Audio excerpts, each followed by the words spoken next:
This session consists of 4 papers. All of the 4 papers are regular papers. So according to the policy of the conference, each paper has 20 minutes for presentation, and we divide this 20 minutes into 2 parts. 15 minutes for presentation and 5 minutes for questions and answers. We showed strictly from this time limit, and when the presentation goes beyond the 15 minutes, I will remind you that time out, and you must end your presentation in 1 minute. Okay, so now let's begin. The first presentation is, the first presenter is Adel Toosi from Melbourne University. Welcome.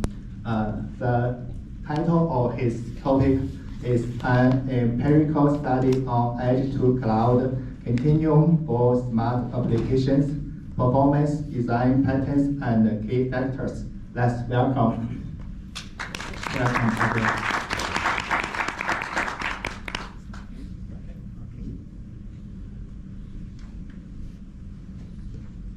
Hello everybody, good afternoon. So my name is Adel, I am from University of Melbourne. This is a joint collaboration between Monash University, Western Sydney University, and Shenzhen Institute of Advanced Technology. So when I was doing this work, I was in Monash University, but now I moved to Melbourne Uni. This is the outline of the talk. A little bit of introduction and background, and then we are talking about the architecture we proposed for Cloud Continuum, then system implementation and testbed we have, and then some results and performance evaluation. This work is more of an empirical performance analysis. It's not, we are not developing a new approach or any technique. We are just doing performance evaluation on the system to see if we can get some insights for future works and things like that. As you know, we are in last few years, maybe in last 10 years or so, we had a lot of advancement in cloud native technologies, things like containerization, Docker technology, microservices, infrastructure as a code, serverless functions, and things like that. All these kinds of technologies provided a platform for us to do applications that they can run from edge to cloud, and we can do very complex applications using cloud native technologies. But the thing is that when we are talking about applications that they are spanning from edge to cloud, there are some sort of challenges in terms of resource management and techniques that we are developing there. So we are going to talk about those kinds of things in this presentation. The benefits of Continuum that I'm going to talk more about it in the next slide is that when we want, for example, to have lower latency, we can put something in the edge. If we have bad bandwidth, for example, optimizations, data privacy, and other things that you can see here, we can use Continuum and mixture of cloud and edge. This is a very high-level view of the system that we are talking about. We have IoT system, smart system applications on the edge, and then we have resources that are spanning or scattered around in the edge, fog, environment, and cloud. So in this system, we are assuming that we have a gateway, that all the requests are coming to that gateway, and then they are going to the resources that are available. We have an orchestrator, which is kind of similar to think about something like a Kubernetes orchestrator that manages the resources in this environment. We have some data source that some of these applications may need, so those kinds of data source. Data source might be the sensor data, it might be some other external kind of data that those functions or microservices that we are talking about here, they are fetching data from that source. This is the overall system that we are considering. As I said, we have some challenges in terms of resource management. Because we have heterogeneous devices, we have complex infrastructure here, and efficient deployment of the application in this environment is challenging. So our goal in this work was to see that what are the most important key factors that are affecting the for example, response time of the application, throughput of the system, and some metrics that we are exploring in this work. And we want to see that what are the things that if somebody's thinking about deployment in Continuum should think about it. For example, things like data handling strategy. Where are you putting your data? Where is your data source? Where is your gateway? Are you putting your gateway in the edge, in the cloud, in the fog? So load balancing techniques you are going to use when you are sending tasks to the different computing components that you have. Scheduling policies and also network parameters like bandwidth and delay, how they are affecting the system. These are the most important things that we are exploring. So what we did, we proposed an architecture for cloud, edge to cloud continuum. We used lots of different technologies to make this setup, including all the resources that we have in edge, fog, cloud, application that we have, and different load balancing techniques. For the application, we focused on video analytics and object detection applications. Is image processing, if you are familiar with YOLO. So we are sending images to the web service, and that web service tells us what sort of objects are in the image. These are the list of load balancing techniques that we used. I'm going to talk about them in the following slides. And then we did some evaluations, and then I'm showing you the results that we have and giving you some insights about what are the important factors you can consider. This is the system. We have application on the top. The application might be a list of functions or some microservices that they can be connected. We have some sort of data pipeline. We have a storage. We have overlay network. We're connecting all these resources scattered from edge to cloud. So we need a network that we give peer-to-peer connectivity for all those resources.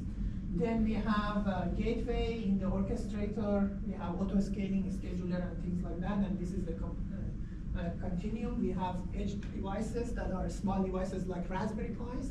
We have fog, which is a local kind of a cloud resources that we have used, and the cloud, which is something that we use as in Amazon Web Services. This is our infrastructure.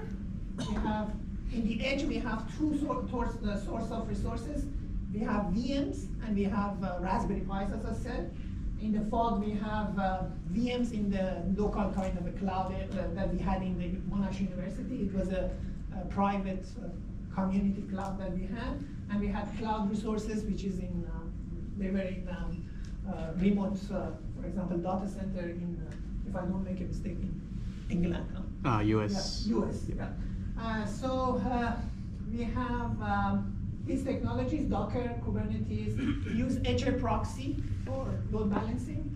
And we had the object storage that, for example, we have all the images in that object storage, and if you want, you can fetch the image for processing from that storage. For example, assume that sensors are saving images in that storage, and then function or microservice fetch that image from the web server that we designed here.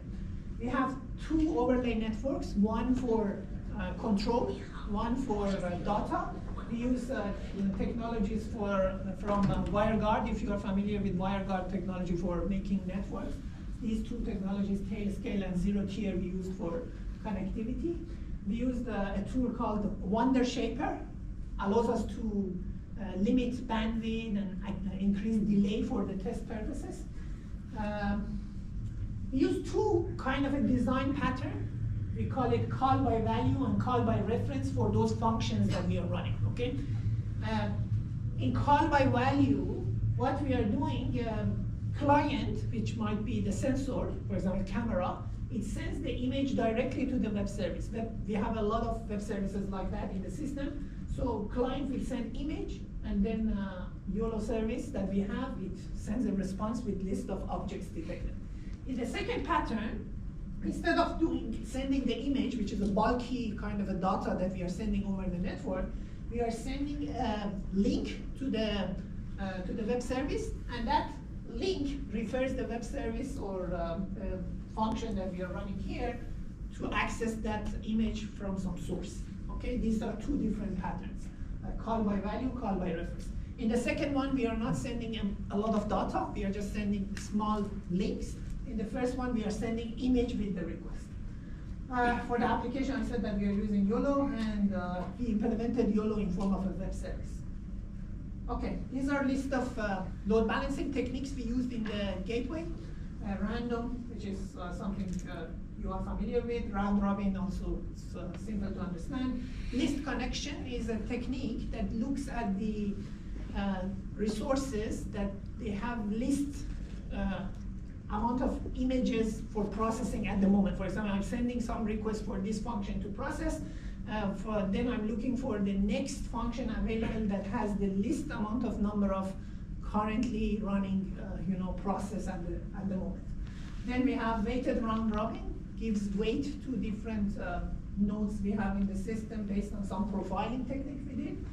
We have billiard sequencing algorithm. This algorithm is also working based on profiling, but it is the difference with the other ones is that it's putting some sequence for the request to be sent to the nodes that we have in the system. If you are familiar, if you are interested in this technique, the details is in the paper, and there is a reference you can go and check. These are all the load balancing techniques. For scheduling of functions on the nodes, we are using two techniques. The first one is the default scheduler of Kubernetes. For the second one, we designed something, we called it throughput aware greedy algorithm. The idea behind this scheduler is that we did some initial profiling of the nodes that we have in the system.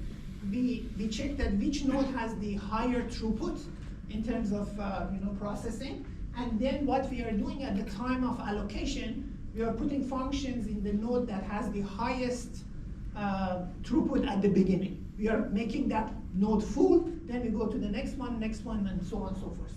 This is the second approach. This is a table that shows how nodes are getting involved into the placement policies for both Kubernetes and default approach and that throughput aware. Maybe it's hard to memorize all of that, but you can have a quick look and you see that in throughput aware, fog nodes are getting the best throughput at the beginning. So lots of functions or those pods that we have are scheduled on the fog. At the beginning, then edge, and then cloud, and then edge again, and so on and so forth. And there in the Kubernetes, you see that it has some sort of a balanced allocation across all the nodes. It's going some sort of a round robin around all the nodes. Okay, now we are getting to the results. As you see here, we are going to check different things to see how system will react and perform when we are playing with some of those metrics and settings that we have in the system. From now on in the slides, in the left side we have throughput. In the right side we have response time. It's a CDF of the response time that we have here. I'm mostly focusing on throughput because these are very related, and you can, when we have a good throughput, definitely we have better response time as well. So this is showing the load balancing algorithms, and you can see in A we have default scheduling, Kubernetes scheduler, and then in B we have throughput aware. And you see that list connection performs better in comparison to the other ones, and some other ones they have some comparatively similar performance. The takeaway message from this experiment was that list connection is giving best results when we have a heterogeneous type of resources like what we had in the system, because it looks at the performance of the each node and each function that we have, and then it allocates resources to the other ones. When we have homogeneous kind of resources, you can use things like round robin, random, or those kinds of alternatives. But if you have heterogeneous system, list connection is the best one. Billiard and weighted round robin also working in the system in a good way, but you have to do profiling for these two. You cannot do it without profiling. And if you don't have profiling, you have to have some sort of a homogeneous system. This is the impact of that call methods that we have, that we discussed, call by reference, call by value. If you want, I can remind you what was that. The call by reference sends a link to the function, and image is stored somewhere in a storage. In this experiment, storage is in the edge. In the call by value, we are sending image with the request, and request always comes from the edge nodes, from the edge to the system. Okay.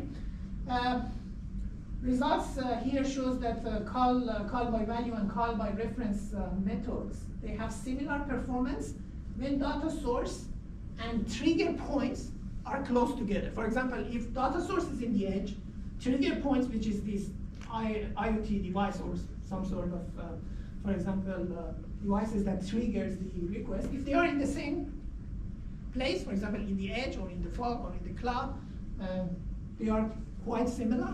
But if you are changing the location of data source, then you have some impacts. The second key point is that performance drops substantially when we are increasing these distances between these 2 points.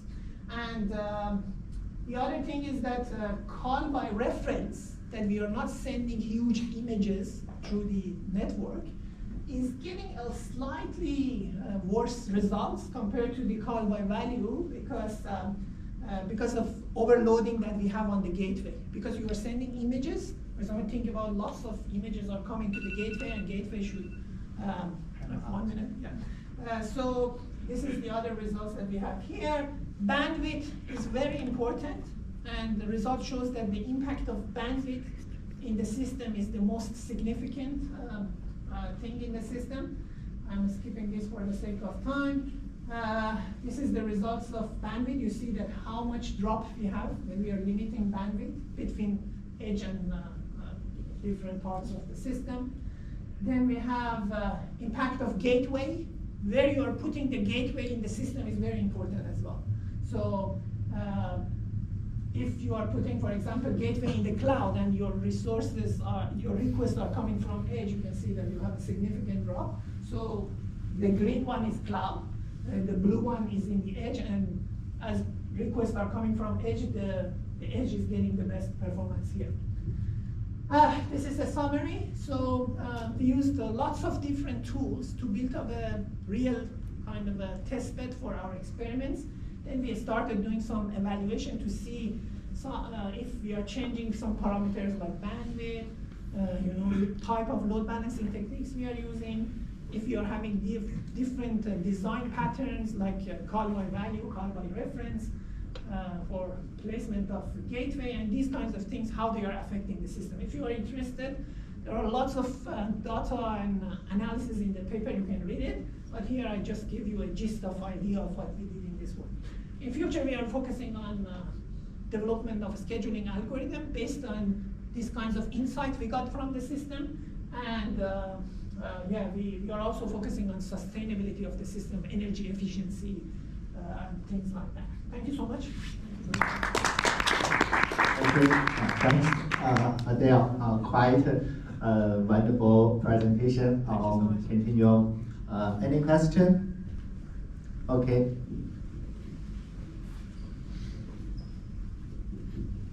Well, thank you very much for your representation. I'm interested in the slide 14.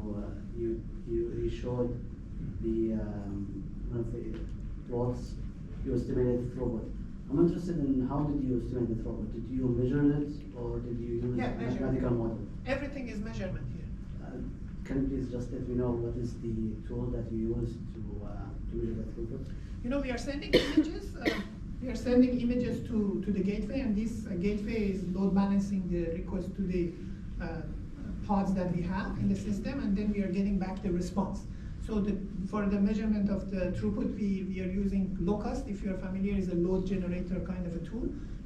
Locust is giving us the throughput. It shows that how many requests you can process within a specific amount of time that you have, for example. Yeah. I forgot to talk about Locust in the presentation. I was just rushing into it. Okay. One more question. Thank you for sharing.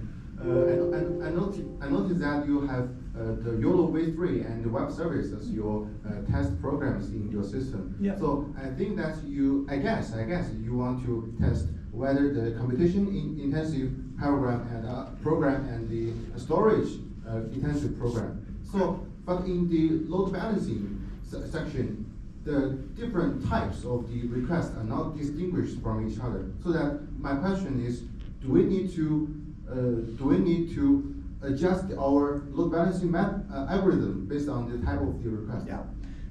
Exactly for your question, we used YOLO because it has a good balance between computation and data intensive kind of operation.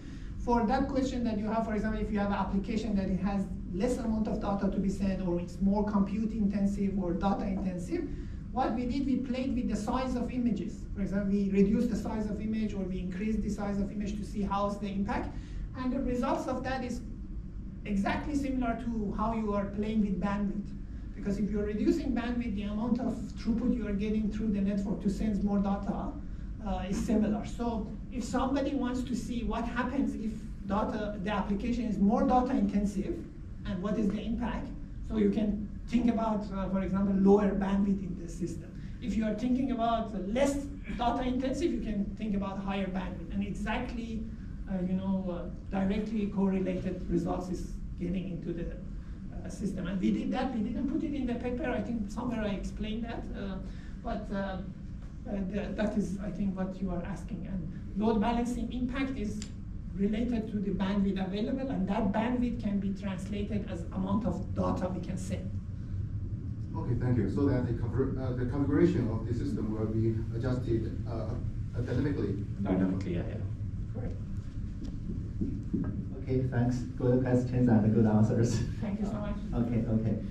So now, because of the time limit, we must start the second presentation, and more questions can be communicated after the session. Okay. So now let's welcome the second presenter, Mainland Rafi from University of Oslo. Okay.